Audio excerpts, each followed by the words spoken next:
Hey everyone, Scott Reinhardt here, and today we're going to talk a little bit about the Federal Reserve. The Fed has been in the news a lot lately because they have come out and said we're going to do whatever it takes to help the economy during this coronavirus pandemic.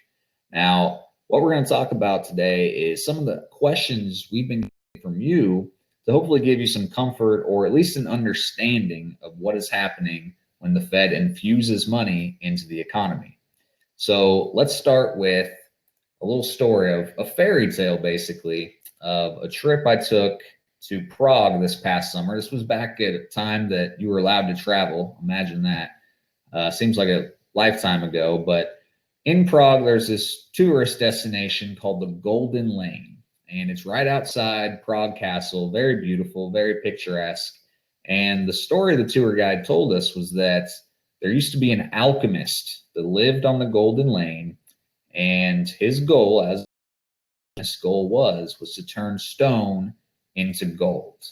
Now, that's how it got its name. So we'll come back to this little story of how this alchemist was trying to turn stone into gold. And now let's get to the Fed. So first off, where does the Fed's money come from?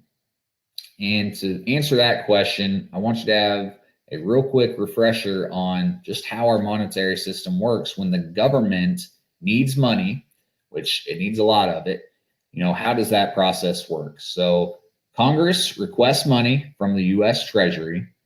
The U.S. Treasury, who's the entity that prints our money and issues bonds, they sell bonds to investors. Those investors might be big banks, foreign countries, you and me, individual investors. Those bonds are auctions. Money is sent from, let's stick with the big banks. The big banks buy these bonds. They send money to the U.S. Treasury, and the Treasury allocates that to Congress so that they can spread it out amongst all their different programs. Now Congress gets to spend that money, all right? And they do a really good job of that. Okay, so that's all with existing money. Where does the Federal Reserve come in? The Federal Reserve comes in when there needs to be an infusion of new money to help the economy. So what the Fed does is they buy those bonds from the big banks and they send new money to those big banks. Now, the Federal Reserve doesn't print money. Figuratively, they do, though, because they literally just enter it into a computer and boom, all of a sudden, that big bank has new money on its books and no longer has the bonds that it used to own. So what that looks like is the U.S. Treasury sends Treasury bonds to the member banks. The member banks send money to the U.S. Treasury. Then the Fed buys those Treasury bonds from the member banks and buys it with new money. So, okay, what is the relationship then between the Fed and the U.S. Treasury? Because the Fed now owns the bonds that were issued by the Treasury. Well, it's pretty simple.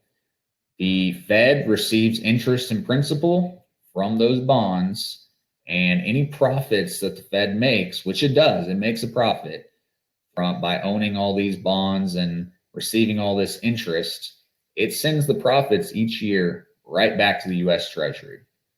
So if you're feeling like this is one big wheel and the U.S. Treasury is just issuing debt that then gets paid back to itself, yeah, that's kind of what happens when the Fed buys these bonds.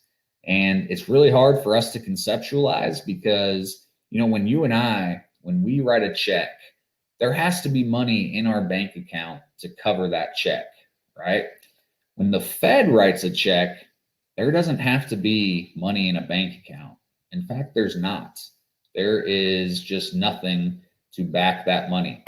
So a common question we get is, what is the money backed by when the Fed sends that money to the big banks? Isn't there some big vault out there full of gold and silver that has an equal amount of money or equal amount of value in it that our money is worth?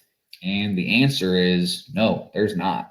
Since we went off the gold standard with Nixon, our money has only been backed by the full faith and credit of the U.S. government.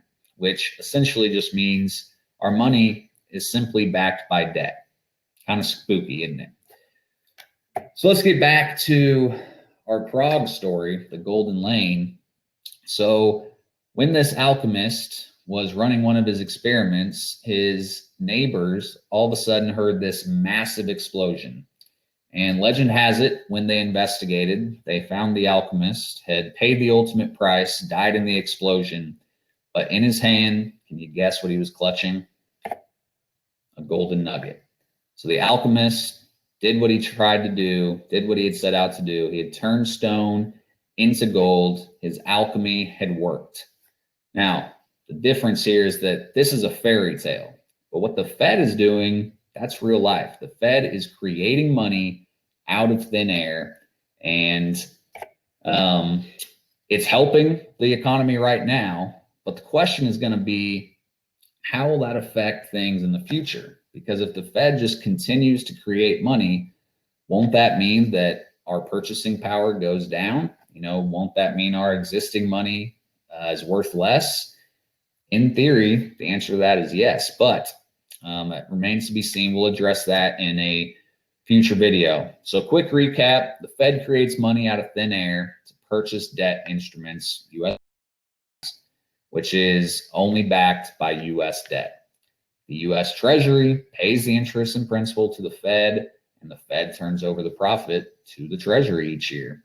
So that's a little background on the Fed and our monetary system. Hopefully you have kind of a better understanding of how all that works. If you have a hard time conceptualizing how money is just created out of thin air, don't feel bad. It's a hard one to wrap your head around, but that's how it works. So if you have any questions about this, give us a call, 844-CARLSON. Schedule a review or a 15-minute call with one of us advisors, and we're happy to talk it through and how the Fed and its actions might affect your portfolio moving forward. Have a good one.